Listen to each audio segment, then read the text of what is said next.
What is going on, guys? Thank you so much for checking out the video. So if you didn't know, I started a Facebook page, and if you guys want to follow me there, feel free to do so.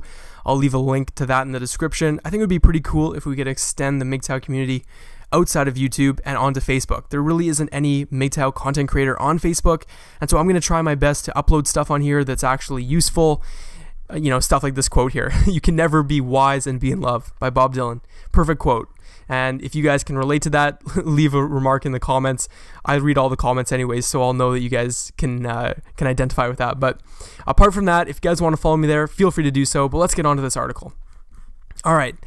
So it's this girl here, Christina Estrada.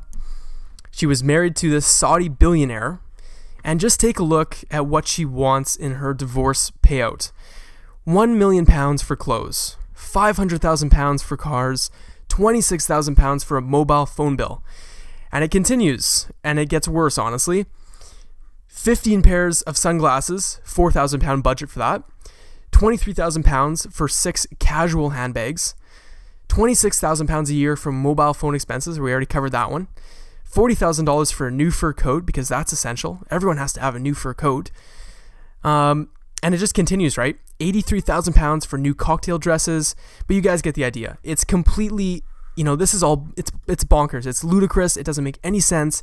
And that's the thing. My opinion on marriage for men is it doesn't make sense. I'm going to state that right now. Today's day and age, it doesn't make sense for men to get married. And especially with the way the divorce system is laid out, the justice system. It's like entering into a losing bet that you know is going to lose. Like, let's just go over the divorce rate here for men that don't know. Generally, in Western countries, the divorce rate is anywhere from between 50% all the way up to 80%. That's crazy. 50 to 80%. That's like telling a guy, would you go to a casino and bet 50 or 80% of your net worth on a game of rolling the dice, right? Who would do that in their right mind? Only someone that's crazy would enter into such a stupid bet. But that's what marriage is, and that's what I'm trying to get across for men. Getting married is exactly the same thing as betting like half of your life's worth on a stupid game of pitch and toss. So it doesn't make sense when you think about it logically to enter into a marriage.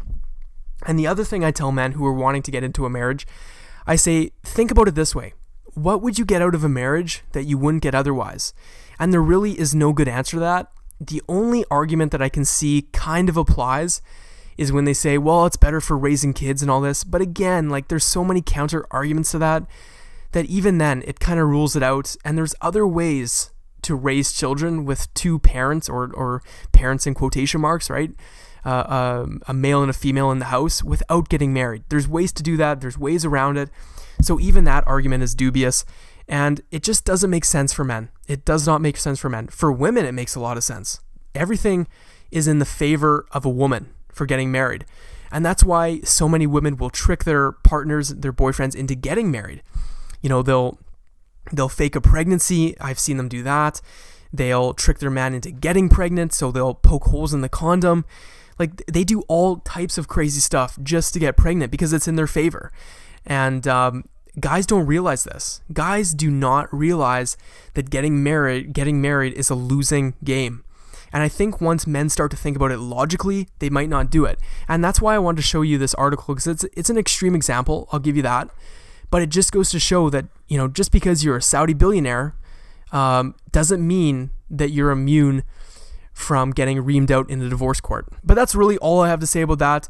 Let me know what you guys think in the comments. And if you have any experiences with divorce or marriages that have gone sour, let me know. I actually read all the comments, and I think it's really beneficial when people leave their experiences about it, because it helps other men that read the comments, and it may convince people not to get married. So with that said, I'll see you guys in the next video.